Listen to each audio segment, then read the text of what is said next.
Hi అండి. మీలో కూడా ఎవరైనా ఆకుకూర పప్పు పిచ్చోళ్ళు ఉన్నారా? మా ఇంట్లో అయితే మా వారు చదువుకునే టైంలో మా అత్తగారంట మార్నింగ్ ఆకుకూర పప్పు వండేసి టిఫిన్ లాగా ఆకుకూర పప్పు అన్నం పెట్టేసి మళ్ళీ మధ్యాహ్నం లంచ్లో కూడా ఆకుకూర పప్పు పెట్టేవాళ్ళంట.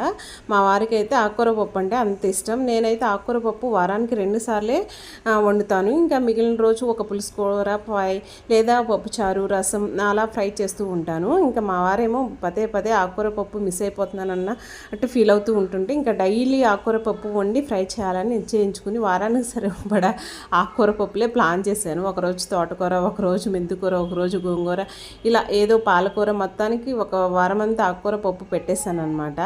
ఇంకా మా అత్తగారు అలా పెట్టారంట, అది ఇష్టమంట. నేనైతే రోజు ఆకుకూర పప్పు పెట్టనండి, వారానికి 2 సార్లు ఇంకా ఆకుకూర ఫ్రై అలా చేస్తూ ఉంటాను. ఇంకా మా వారు ఫీల్ అయ్యేసరికి ఒక వారం అంతా ఇలా చేసి ఆకుకూర మెంతికూర వండానండి. ఇక్కడ ఆకుకూర మెంతికూర అలాగే బెండకాయ ఫ్రై చేసి